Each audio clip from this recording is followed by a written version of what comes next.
같은 마음밭들이 되어 하나님의 말씀을 아멘으로 받아 변화되는 심령으로 또한 하나님께 영광 올려드리게 하여 주옵소서. 남은 예배의 모든 시간들도 성령 하나님 간섭하여 주시고 영광 받으시기를 소원하오며 우리 구주 예수님의 이름으로 기도드립니다. 아멘. 제가 아이를 안고 기도를 하려면 아기를 이제 좀 재워서 오라고 부탁을 드리든지 아니면 아기가 놀라지 않도록 제가 살을 좀 빼든지 그렇게 해야 할 것 같습니다. 아니면 아기가 더 모를 때 태어나자마자 오든지 그렇게 해야 될 것 같습니다.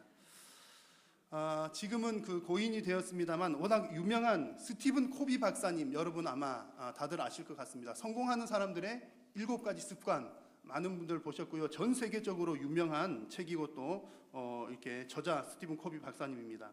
저도 너무 재미있어서 꽤 오래됐지만 거의 연구하는 수준으로 읽었던 기억이 있습니다. 이 스티븐 코비 박사님의 어떤 그 자기 관리 영역에서 시간 관리 부분이 있는데 그 핵심은 소중한 일을 먼저 하라, 그런 내용이 있습니다. 이분이 이제 그 시간 관리 영역을 4가지로 나누는데 첫 번째 영역은 아주 이제 급하면서 중요한 영역이 있고, 두 번째 영역은 급하지는 않지만 또 중요한 일의 영역, 세 번째는 급하지만 중요하지 않는 영역, 그리고 네 번째 영역은 급하지도 않고 중요하지도 않는 영역, 이렇게 4가지를 나누어서 이제 이분이 주장하기를 두 번째 영역이 제일 중요하다. 급하지는 않지만 중요한 일을 잘 다루어야 인생이 성공적으로 잘 살아야 한다. 뭐 그런 얘기입니다. 그래서 예를 들면 뭐 두 번째 영역에 속한 것이 어떤 장기적인 계획을 세우는 일이라든지 어떤 좋은 인간관계를 위해서 노력하는 일이라든지 우리 신앙인들 같은 경우에는 기도하는 일이라든지 말씀 보는 일이라든지 이런 부분들이 두 번째 영역에 속하는 거죠. 예를 들어 여러분 성경 보는 일이 엄청 급한 일입니까? 별로 안 급한 일입니까? 급한 일은 아니지만 중요한 일이죠.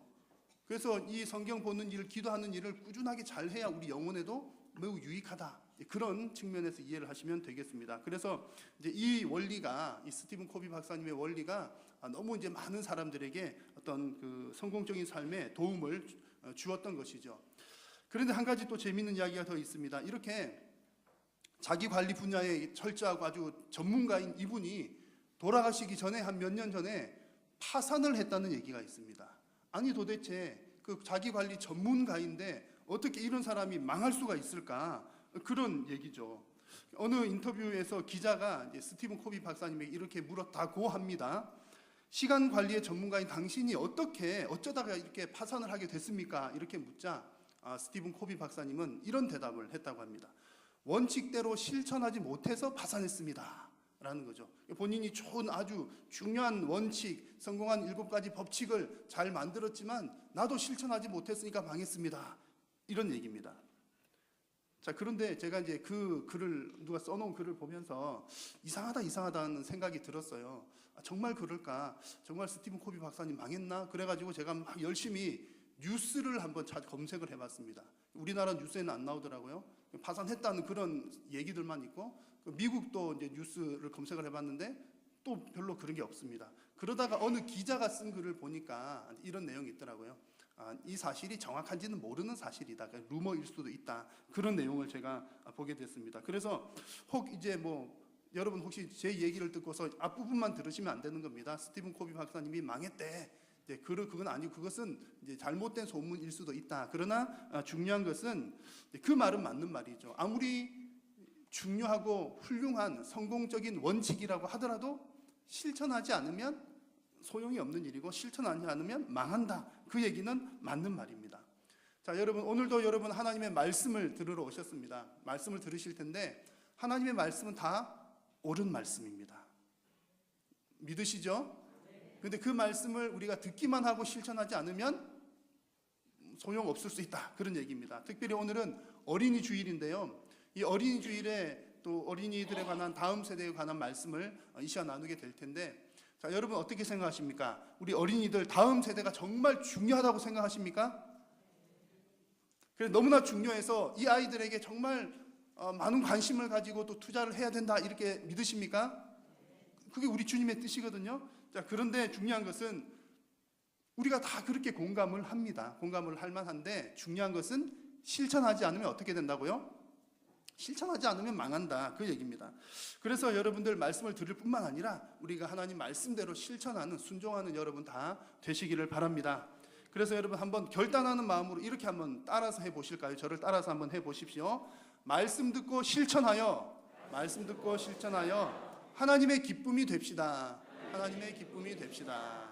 아멘. 우리가 말씀대로 살아갈 때 우리 하나님 영광 받으실 줄로 믿습니다.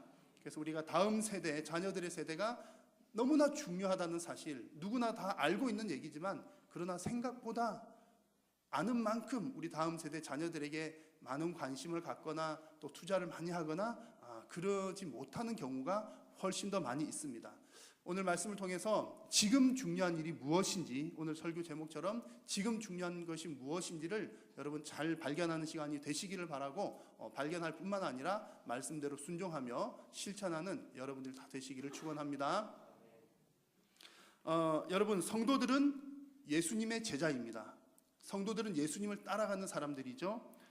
예수님께서 어떤 일을 하셨는지를 잘 살피는 것이 성도에게는 무척 중요합니다. 왜냐하면 예수님을 따르는 사람이니까 예수님께서 어떤 삶을 사셨냐 보는 것이 중요하다는 얘기입니다. 자, 여러분, 예수님은 공생의 3년 동안 어떤 삶을 사셨습니까? 평상시에 어떤 사람들에게 관심이 많으셨습니까? 예수님은 약한 자들, 약자들에게 많은 관심을 보이셨습니다. 병든 자, 어린 아이들, 과부, 심지어 죄인에 이르기까지 사회적으로 소외받거나 어떻게 좀 약한 자들을 주로 많이 돌보셨습니다. 일반적인 사람들, 유대인들은 이런 사람들은 멀리했죠. 왜냐하면 종교적으로 볼 때는 이런 사람들은 부정한 사람이요, 사회적으로 볼 때 이런 사람들은 도움이 안 되는 사람들이고, 경제적으로 볼 때도 이런 사람들은 가치가 없다고 생각했기 때문에 멀리했던 겁니다. 그러나 예수님은 언제나 소외당하는 이런 사람들과 함께 계셨습니다. 예수님이 이런 분이라는 소문이 많이 퍼지기 시작하니까 이런 사람들이 더 많이 예수님께로 몰려들게 되는 겁니다. 자, 오늘 말씀도 보시면 13절 앞부분에 사람들이 예수께서 만져주심을 바라고 누구를 데리고 왔습니까? 어린아이들을 데리고 왔습니다. 사회적 약자 가운데 대표적인 또 한 부류가 어린아이들이죠. 이런 아이들을 예수님 앞으로 데리고 왔습니다. 그 당시에는 그 랍비라든지 유명한 어떤 존경받는 사람들에게 축복받는 것을 사람들이 다 좋아라 했습니다. 좋아했고 그렇게 하는 것이 관습처럼 되어 있었습니다. 우리도 마찬가지죠. 그러다 보니까 특별히 이렇게 소외당하는 이 사람들은 예수님이 너무나 소중한 겁니다. 왜냐하면 본인들은 어디 가서 이렇게 축복받거나 기도받을 때가 없는데 예수님은 그렇게 해주신다고 하니까 예수님 만나기가 정말 간절히 기대가 되는 겁니다. 그러니까 정말 예수님께 나올 때는 아주 갈급한 마음으로 나오는 거죠. 이 세상에 딴 사람들은 다들 나를 받아주지 않는데 나는 그렇게 무능한 사람인데 예수님은 나를 받아준다고 하니까 꼭 한번 만나봐야 되겠다. 예수님이란 분은 나에게 축복해 줄 수 있는 분이라고 하니까 전적인 믿음을 가지고 한번 만나보자 라고 하는 그런 마음들이 이 사람들에게 있었던 겁니다. 그래서 지금 이 아이들을 비롯하여 아이를 데리고 오는 이런 사람들은 주님 앞에 이런 간절한 마음으로, 갈급한 마음으로 주님께 나아오고 있는 것입니다. 자, 그런데 여러분, 이 부분들이 사실 지금 우리 문화와는 조금 맞지 않는 것도 같습니다. 왜냐하면 예수님 당시에는 아이들이 좀 천대받거나 소외되는 계층이었지만 지금 아이들은 어떻습니까? 아이들이 소외당하나요? 아이들이 천대받나요? 그렇지 않는 것 같습니다. 집집마다 어린이는 왕입니다. 그렇지 않습니까? 어린이는 왕입니다. 제가 어린이들이 왕이라는 증거를 하나 대보겠습니다. 집집마다 아이가 태어날 무렵이 되면 아이를 모시기 위해서 아이 전용 차를 하나 준비를 합니다. 그 차 이름은 유모차. 유모차를 다 준비를 하죠. 제가 볼 때는 진짜 차 맞습니다. 옛날 제가 오래돼서 기억이 잘 안 나지만 그 유모차는 그냥 이렇게 뭐 삐걱삐걱하는 그런 거였는데 지금 유모차는 진짜 차예요. 차. 바퀴도 이만큼 크고 쿠션도 있고요. 아주 뭐 그 가격도 비쌉니다. 그 진짜 차입니다. 차. 그래서 요즘에 아이들은 태어날 때 전용 차를 하나씩 딱 준비를 대기시켜 놓고 하죠. 기사도 준비가 되어 있죠. 그 차만 있는 게 아니라 그 차를 싣기 위해서 또 차가 필요한 거예요. 할머니 할아버지들은 작은 차를 타고 다녀도 되지만 이제 아기들이 있는 집에는 그 유모차를 싣기 위한 더 큰 차가 필요하니 아이들을 우리가 잘 모시기 위해 차가 2대나 필요한 겁니다. 집집마다 아기들 있는 집은 차가 2대씩 있어요. 이런 것을 보면 우리 아이들은 정말 왕처럼 대접받는 것 같고 아이들은 뭐 다 가질 것을 다 가진 것처럼 보입니다. 그래서 요즘의 아이들은 별로 뭐 갈급한 것이 없는 것처럼 보이기도 합니다. 자, 그런데 정말 그럴까요? 거꾸로 한번 생각을 해보시면 그렇지 않다는 것을 우리가 다 알 수 있습니다. 자, 왜 우리가 아이들한테 잘해줍니까? 왜 아이들을 차로 모시고 업어 키우고 다 그렇게 하죠? 물론 아이들이 예뻐서 그러기도 하지만 근본적인 이유가 뭡니까? 아이들은 혼자서 할 수 없기 때문에 그렇죠. 아이들은 스스로 뭔가를 할 수 없는 존재이기 때문에 그렇습니다. 아이들은 자기네들이 가지고 있는 것이 없기 때문에 우리가 먹여줘야 되고 우리가 입혀줘야 되고 우리가 다 공급해야 되고 차도 2대나 사줘야 되고 그런 형편인 겁니다.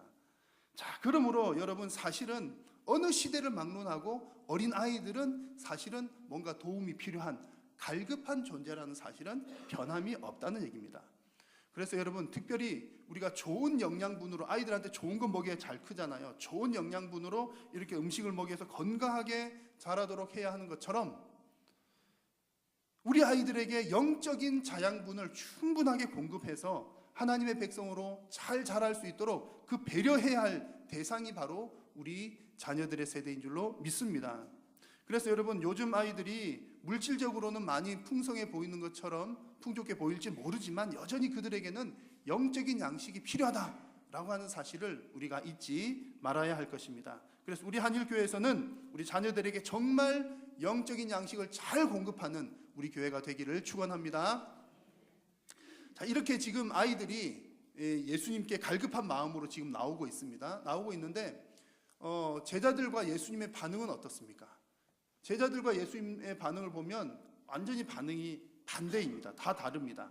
자, 먼저 제자들의 반응을 한번 보실까요? 같이 한번 읽습니다. 시작. 사람들이 예수께서 만져주심을 바라고 어린아이들을 데리고 오매 제자들이 꾸짖거늘 이렇게 말씀합니다. 제자들은 지금 어린아이들이 예수님께로 나오는 것을 싫어하고 오히려 지금 꾸짖는다는 그런 얘기를 하고 있습니다. 왜 그랬을까요? 왕 같은 아이들인데 왜 제자들은 이 왕 같은 아이들을 홀대하고 있을까요? 제자들의 입장에서 보면 나름대로 이유는 있는 것 같습니다. 왜냐하면 지금 제자들 대단히 바쁘거든요. 바쁘고 분주하고 피곤하고 그런 상황입니다. 예수님의 사역을 보면 예수님의 사역은 정말 정신없이 지나갔던 걸 봅니다.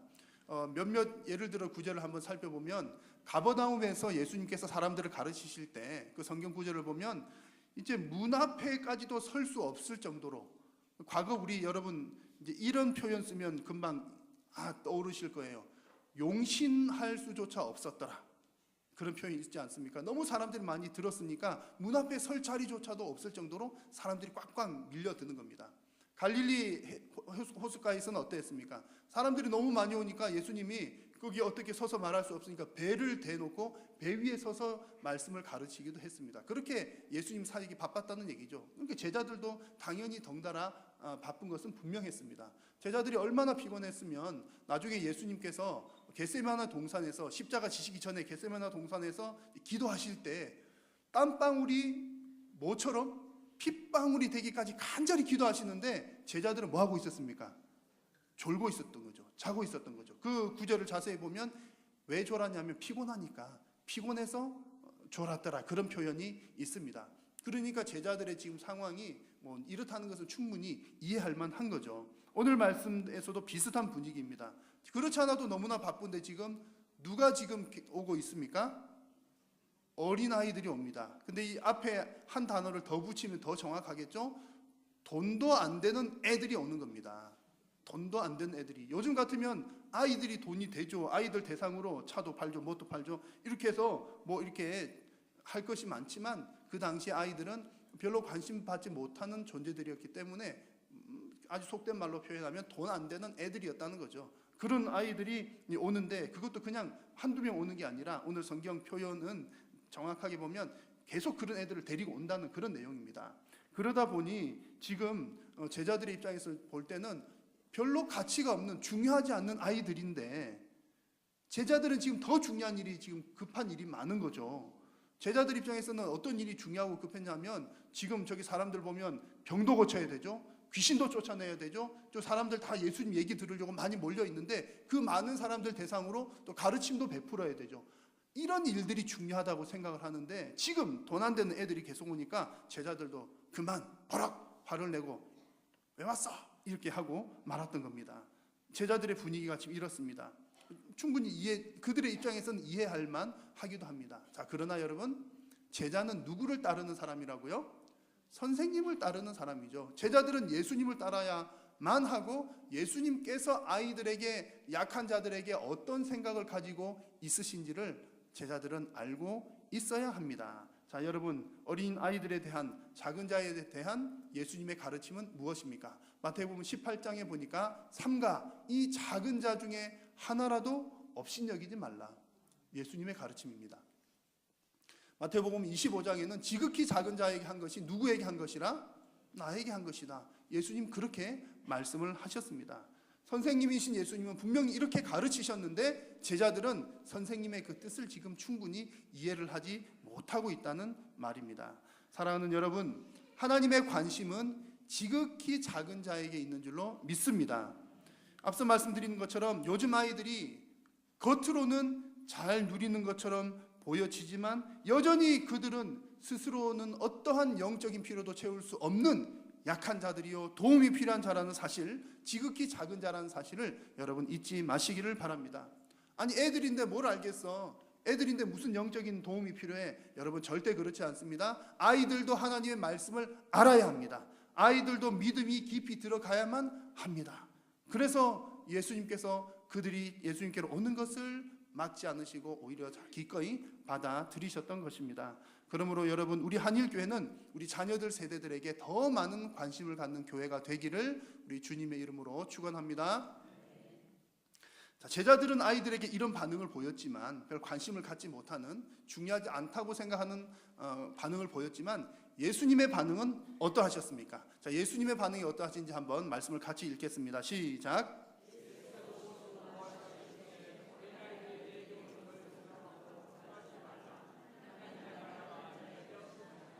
아멘. 제자들은 아이들을 향해서 화를 냈지만 예수님은요, 그 제자들을 향해서 오히려 더 호통을 치시는 겁니다. 너희들이 왜 그 아이들이 내게로 오는 것을 막느냐? 금하지 말라. 예수님은 더 강력하게 제자들을 향해서 호통을 치시는 겁니다. 제자들이 볼 때는 다른 일들이 더 중요하게 보여요. 지금 병도 고쳐야 되고요, 귀신도 쫓아야 되죠, 또 어른들도 가르쳐야 되죠. 애들은 가라, 애들이 뭐 할까? 그렇게 생각했지만 예수님께서는 지금 예수님께로 나아오는 그 아이들이 중요하다는 얘기입니다. 이 아이들에게 축복을 해 주어야 되겠다는 일이죠. 왜냐하면 지금 그들은 갈급한 상태에 있으니까. 그 아이들이 주님 앞에 나올 때 갈급한 마음으로 한번 축복 한번 기도 한번 받아보려고 그런 마음으로 오기 때문에, 복음에 간절히 목말라 있기 때문에 예수님은 절대로 그 아이들을 뿌리치지 않으셨던 겁니다. 여러분, 우리 하나님은 갈급한 사람은 결코 그냥 보내시는 분이 아니십니다. 믿으십니까? 하나님은 결코 목마른 자, 줄인 자를 그냥 보내지 않으십니다. 이사야 44장 말씀에 나는 목마른 자에게 물을 주며, 계시록 21장 말씀에 내가 생명수 샘물을 목마른 자에게 값없이 주리니, 누가복음 6장에는 지금 줄인 자는 복이 있나니 너희가 배부름을 얻을 것이며. 여러분, 우리 하나님은 갈급한 자에게는 마실 것을 채우시는 분이시고 또한 그렇게 하기를 기뻐하는 분이신 줄로 믿습니다. 여러분들이 하나님을 향해서 간절한 마음이 있을 때 하나님께서는 어떠한 모양으로든 자녀된 여러분들에게 채워주실 줄로 믿습니다. 하나님이 이런 분이시니까 간절한 마음으로 기도받기를 바라면서 오는 아이들에게 예수님께서 어떻게 뿌리칠 수가 있었겠습니까? 여러분, 아이들은 정말, 애들 본인은 몰랐을지도 몰라요. 모를 수도 있지만 그 아이들은 정말 복음이 간절하게 필요한 존재들입니다. 여러분, 제가 한번 질문 한 가지를 드려보겠습니다. 우리 전 세계 가운데 복음이 가장 필요한 곳은 어디일까요? 1번 미국, 2번 영국, 3번 중국, 4번 인도. 복음이 가장 필요한 것. 5번 어린이. 몇 번일까요? 어떻게 하셨습니까? 5번입니다. 자, 여러분, 14시창이라는 건 너무나 잘 아시죠?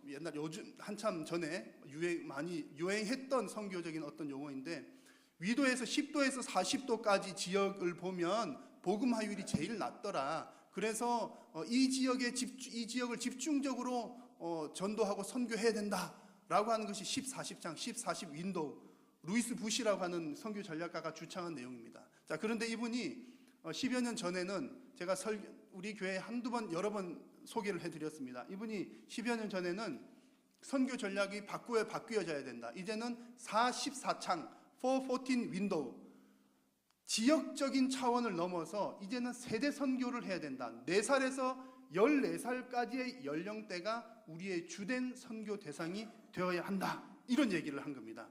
지역 중심이 아니라 이제는 세대 중심이 되어야 한다는 그런 얘기입니다. 이들이 더 중요한 선교 대상이 된다는 얘기죠. 그래서 실제로 통계들을 보면 미국 사람들의 경우에 미국인들의 예수님 믿는 미국 사람들의 85%가 14살 이전에 예수님을 영접했더라. 그런 통계가 있고요. 미국 사람들. 우리나라도 비슷합니다. 우리나라 통계에는 보면 이제 90% 이상이 20살 이전에 예수님을 믿었거나 교회를 다녀본 적이 있는 사람들이란 얘기입니다. 그러니까 여기 계신 여러분들 모두들 가운데 90%는 20살 이전에 주일학교 때든지 이렇게 중고등학생 때든지 그때부터 예수님을 믿었거나 그때 한 번이라도 초코파이 먹으려고 교회 갔던 적이 있는 분들이 지금 90% 앉아 계신다는 분이고요. 여러분 가운데 이제 나는 한 번도 교회를 안 가보다가 30살 넘어서 이제 처음 교회를 와봤는 걸 이라는 분이 계신다면 그런 분들은 여러분들은 한국 기독교계의 상위 10%에 해당되는 분들이신 겁니다. 그런 분들 드물다는 얘기죠. 대부분은 다 주일학교 때 나가봤거나 그때 믿었거나 그렇다는 얘기입니다. 미국이나 한국이나 비슷하죠. 그러므로 여러분 우리가 아이들, 어린이들, 주일학교 학생들에게 복음을 전한다는 것이 얼마나 중요한 일입니까? 그냥 그들이 교회에 오도록 하는 그것을 더 넘어서 어떻게 하면 우리 주일학교에서 그 아이들이 복음을 받아들일까? 하나님의 말씀을 더 깊이 배울까? 깨달을까를 우리는 더 깊이 고민을 해야 할 줄로 믿습니다. 제가 볼 때는 점점점 주일학교들이 두 가지를 다 놓치고 있습니다. 하나는 재미를 놓치고 있고 두 번째는 복음을 놓치고 있습니다. 다른 말로 하면 주일학교가 재미있는 것도 아니고 그렇다고 성경을 많이 가르치는 것도 아닙니다. 이 얘기는 제가 어느 교회가 이렇다나 비판하는 그런 말이 아니라 특정 교회가 그렇다는 말이 아니라 지금 사회 구조가 그렇게 되어 있다는 얘기입니다. 한번 얘기를 들어보십시오. 여러분 교회가 우리 아이들의 입장에서 볼 때 교회가 재밌습니까? 세상이 재밌습니까? 세상이라고 교회가 재밌습니까? 집이 재밌습니까? 아이들 안 키우셔서 아이들은요 집이 바깥이 훨씬 재밌습니다. 교회에는 놀거리가 없잖아요. 바깥에 가면 인터넷 게임 등등등등 놀거리들이 많습니다.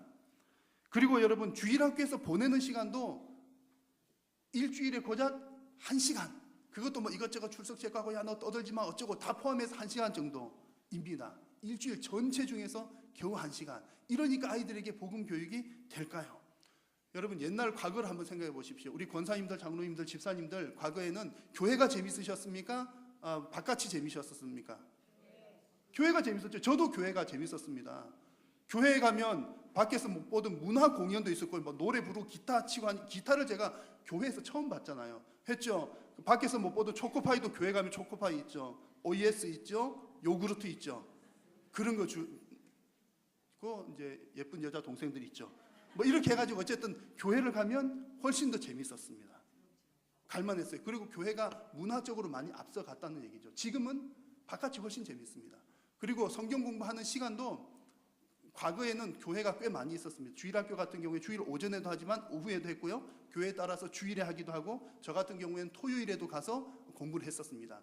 제가 목사가 되기 위해서 신학대학원을 들어가서 입학을 했는데 신학대학원에 들어가서 신학 공부를 쭉 해보니까 아니 이런 내가 다 배웠던 내용들인 겁니다. 한 번 쓰면 다 들어봤던 거예요. 내가 언제 이 내용을 들어봤지 생각을 해봤더니 중학생, 고등학생 때 전도사님이 우리들에게 이 어려운 신학을 가르쳤던 겁니다. 왜 그런 거 생각해봤더니 제가 금방 얼마 지나지 않아서 제가 깨닫게 되었지요. 저도 똑같이 했거든요. 전도사님들이 이제 신학교 가서 처음 이제 신학을 배우니까 이번 주 배운 것을 교회 가서 아이들한테 이제 한번 실습을 해보는 겁니다. 그러니까 무슨 조직 신학 배우면 아이들 조직 신학 가르치고 성경 신학 배우면 그거 가르치고 그리고 저같이 착한 아이들은 전도사님이 너 토요일에 와라. 제가 기억에 주일 아침 7시 아침에 일찍 와라. 그러면 가가지고 이제 듣고 앉아 있는 거예요. 그러니까 제가 신학 수업을 이미 중학생, 고등학생 때 뭐 그냥 웬만한 것들은 들었더라는 걸 알게 되었던 거죠. 어쨌든 그때는 이런 모양 저런 모양으로 뭐 성경이나 뭐나 배울 기회가 많았는데 지금은 애들도 바쁘고 선생님들도 바쁘고 일주일에 1시간, 그 중에서도 성경 듣는 시간은 설교하는 시간과 또 성경 공부 잠깐. 여러분 이런 형편이니까 이 짧은 시간에 무엇을 어떻게 아이들에게 영적인 양식을 공급을 해줄 수가 있겠습니까? 그래서 여러분 어떻든 이것이 우리 교회를 포함한 우리 모든 교회들의 중요한 숙제라는 얘기입니다. 주일학교의 아이들을 데리고 오는 것도 숙제고요. 오는 아이들 재미있게 잘 발붙여 놓는 것도 숙제고요. 더 중요한 것은 그 아이들에게 성경을 가르치는 것, 너무나 중요한 숙제입니다. 지금 우리 교회에서도 이 숙제 잘 하려고 각 부서별로 정말 열심히 우리 교육자님들과 부장님들, 선생님들 열심히 아이들을 잘 섬기고 있습니다. 특별히 이제 지난해부터 준비를 하는 것이 하나 있습니다. 우리 교육부서 아이들을 위해서 어떻게 아이들을 더 잘 섬길까 준비하고 있는 것이, 올해 여름에는 이제 여름 연합수련회 포스터 초안입니다. 올해 여름에 각 부서별로 했던 여름 수련회를 영아부, 유치, 초등 1, 2, 중, 고, 청 다 함께 모아서 하는 거예요. 함께 이렇게 모아서 하려고 하니까는 큰 장소가 있어야 되겠죠. 그래가지고 아예 그냥 남이섬 근처에 있는 리조트 하나를 통째로 빌린 겁니다. 그 건물이 뭐 몇 동인지 몰라요. 어쨌든 한 300명 들어도 널널하고 500명까지 가능한, 우리가 한 300명 예상으로 해서 저기 남이섬에 있는 리조트를 하나 통째로 다 빌렸어요. 강도 빌렸어요. 강은 누구한테 빌렸는지 잘 모르겠는데 너무 뻥이 심해서 죄송하고요. 그 강을 빌렸다는 말은 그 왜 TV 같은 데 보면 강에서 뭐 타고 다니고 뿅 떨어지고 뭐 이렇게 재밌는 거 놀이하는 거 있잖아요. 수상 레저 그런 거, 그걸 통째로 다 그거랑 다 통으로 이렇게 빌린 겁니다. 돈이 어마어마하게 들겠죠. 여러분 기도 많이 해주시고요. 나중에 이제 광고 나가면 6월 달부터 본격적으로 광고를 할 텐데, 여러분 이제 뭐 꼭 후원을 해달라는 건 아닌데 뭐 기도하시다 보면 후원을 하시겠죠. 어쨌든 그렇다는 얘기입니다. 자, 6월 달부터 이제 본격적으로 이제 아마 재밌는 광고도 나가고 그럴 텐데, 기대도 해주시고 기도도 많이 해주시고요. 이런 큰 행사를 준비하는 이유는 그냥 아이들 재밌게 하려고 하는 게 아니라, 이런 과정들을 통해서 어떻게 하면 아이들을 예수님께로 좀 데리고 갈까, 그런 생각을 하다 보니까 뭐라도 좀 해야 되겠는 겁니다. 그래서 이 부서마다 여름에 몇백만 쓰는 거, 차라리 그 돈 푼돈 쓰지 말고 다 모아서 크게 한 방 하자, 이렇게 작년에 의논이 되어가지고 진행을 하는 거죠. 여러분 잘 아시죠? 요즘 아이들 억지로 안 되잖아요. 너 이렇게 교회 와, 너 뭐 하자, 억지로 해도 말 안 듣습니다. 애들이 마음에 감동이 들어가야, 애들이 감동을 받아야 움직여져요. 젊은 사람들 다 마찬가지입니다. 그래서 우리가 이제 이런 그 행사를 통해서 1차적 목적은 아이들한테 감동을 주는 겁니다. 와, 우리 교회가 이런 것도 하는 좋은 교회구나. 우와, 우리 교회가 우리들한테 신경을 많이 쓰고 있구나. 우리를 많이 사랑해 주는구나. 감동 먹었어. 그래서 이번 여름에는 주 타겟이, 아이들 감동 먹을 만한 주 타겟이 초등학교 고학년, 초등 2부와 중등부 정도 아이들은 그냥 뭐 뿅 갈 정도로 이제 감동을 먹을 정도로 이렇게 되는 거예요. 유명한 전문 강사들과 몇몇 프로그램들도 좀 이렇게 대규모로 준비를 하고 있습니다. 자, 그런데 이제 여기가 끝이 아니에요. 1차 목표는 아이들에게 감동을 준다이지만 중요한 것은 2차 목표입니다. 2차적인 목표인데, 절대로 아이들에게 소문내면 안 됩니다. 주일학교 아이들이 있나 모르겠네요. 절대 소문내지 마시고요.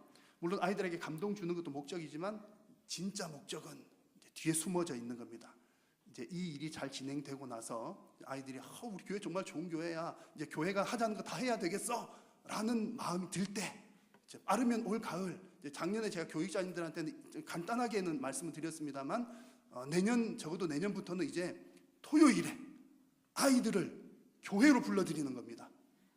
바쁜 토요일에 불러들여가지고 뭐 할까요? 성경 공부를 시키는 거죠. 토요일에 애들이 싫어하기, 그때에 가서 애들은 쏘갔다 그러겠지만은 이제 뭐 할 수 없는 거죠.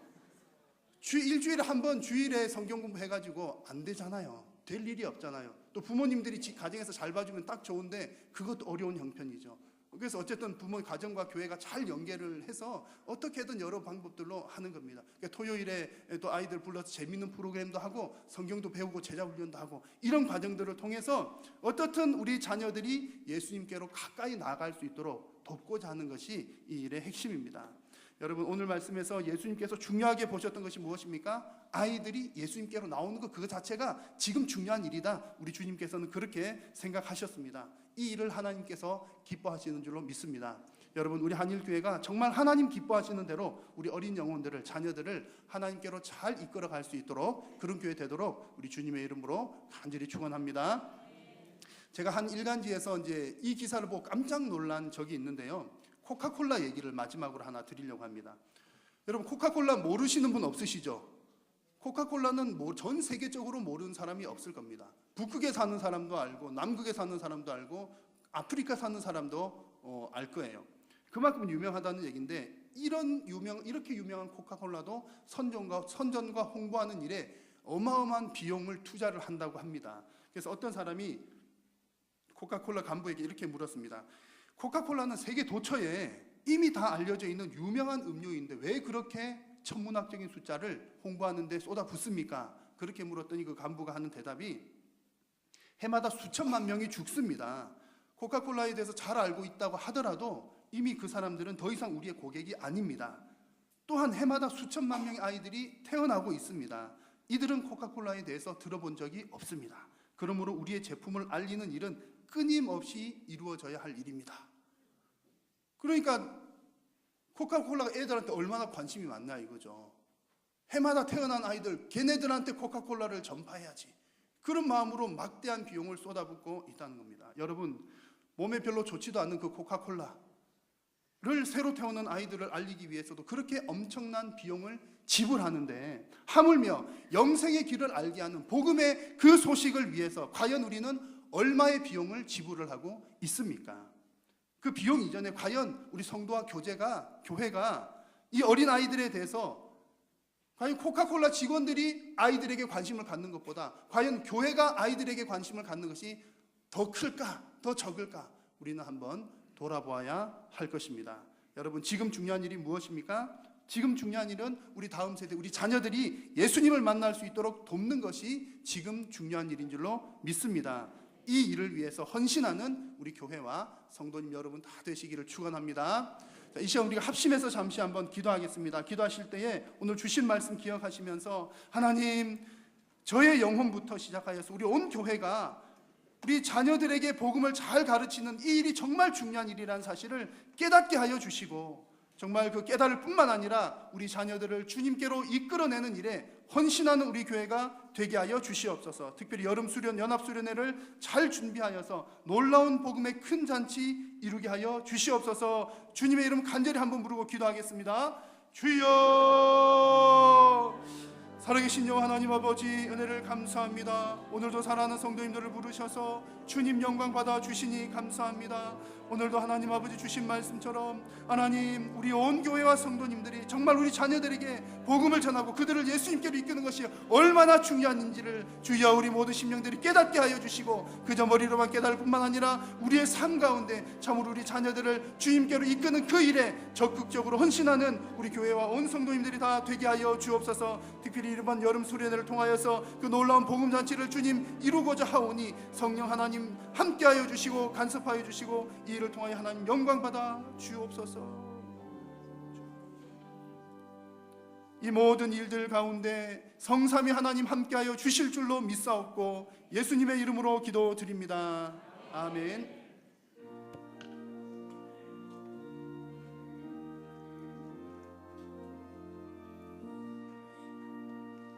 갈 길을 밝히고 이시니 주 앞에 빨리 나갑시다. 우리를 찾는 구주 예수 곧 오라 하시네. 죄악 벗은 우리 영혼은 기뻐 뛰며 주를 보겠네. 하늘에 계신 주 예수를 영원히 섬기니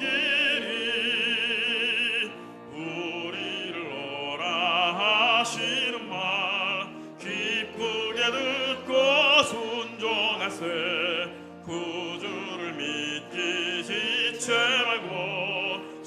속히 나가세 죄악 벗은 우리 영혼은 기뻐 뛰며 주를 보겠네 하늘에 계신 주 예수를 영원히 섬기리 주호를 여기 계시오니 다 와서 주의 말씀 듣기도 하며 생각하니 참 진리시로다 죄악 벗은 우리 영혼은 기뻐 뛰며 주를 보겠네 하늘에 계신 주 예수를 영원히 섬기리 주 예수 그리스도의 은혜와 하나님의 크신 사랑과 성령의 교통하심이 오늘 주신 말씀대로 순종하여 우리 믿음의 다음 세대들을 주님께로 이끌기를 열심히 이끌기를 소원하고 결단하는 사랑하는 모든 성도들 머리 위에 영원토록 함께 있을지어다. 아멘.